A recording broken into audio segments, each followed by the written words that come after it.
Jesus. Why are you just now? Why? All right, why?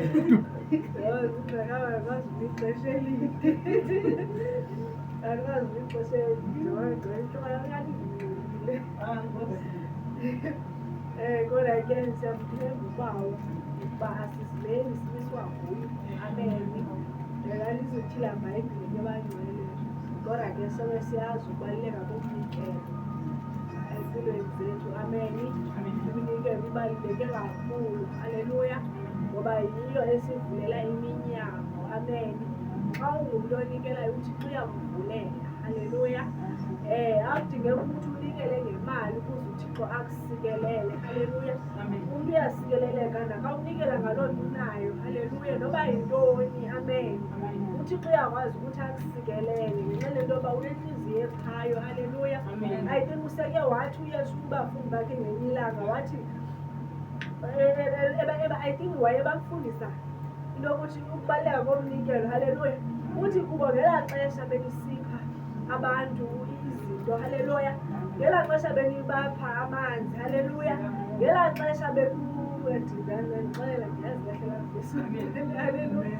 kodwa ke utsho uyesu into yokuthi benisipha mna haleluya bona ba-understand into yokuthi ebepha bona kanjani haleluya because mna bendibone umamafu haleluya mna bendizazi ndisipha umamafu haleluya ndingazazi ukuthi uThixo kanti ayena haleluya kanti uThixo usenze sanjengomfanekiso wakhe haleluya incedani into yokuthi uyesu athi bebesipha yena uyenxeleni into yokuthi xa usipha umntu kaThixo ngenhliziyo yakhe evulekileyo haleluya uncumisa nenhliziyo kaThixo haleluya haleluya yiyo loo nto naxeni ikhona la vesi ithi bana masizibukeni indwena haleluya ngenxeleni ukuthi awazi ukuthi ayongilosi nale haleluya because xa usipha umntu awunoyazi uba laa mntu ebengathunywanga nguThixo na omnye uyakwazi uba uThixo amthume mhlawumbe bengayidingi laa nto laa mntu manje uThixo akuchumisa uba khawunike uma undingayo abantu noba yi-20 rand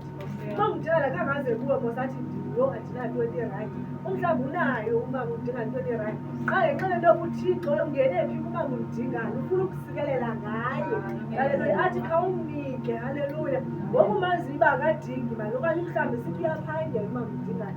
wena uvele uqonda hayi mani ndine-100 rand ngapha khange ndimphe ndithi hayi mani uzukhwela iteksi haleluya kangathi akanayo imali yeteksi xa uThixo besebenzise uma udingane kuwe haleluya wena uzibone sowusikeleleka haleluya kanti ngela xesha ukunikeza yena unikeza uThixo wena uyazi haleluya haleluya sonje ukuthi ukunikela abangcwele akuphelelanga apha enkonzweni kuphela haleluya uyitsho iBhayibhile ithi masinikele senze kungasweleki into endlini kaThixo haleluya kodwa awupheli apho uyaqhubekeka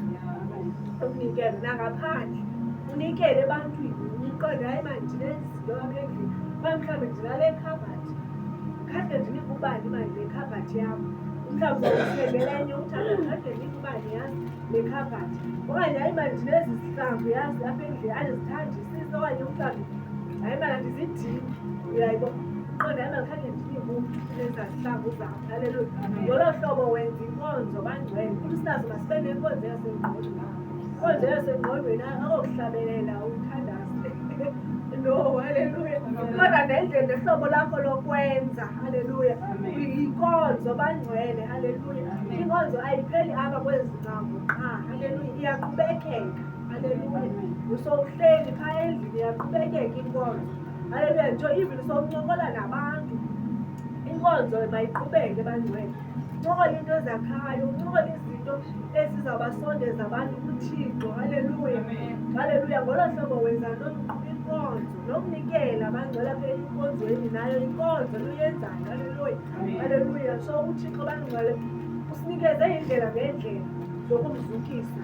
haleluya akanandlela ithile akanamthetho uthile uyesu haleluya oathi uba mawulandelwe haleluya kodwa usinikeze ii-options ezininzi ngehlobo lokumkhonza ngehlobo lokumzukisa haleluya awudingeka ukuba idibe ngathi siba nje sisemthethweni sisenkonzweni ubone basesikolweni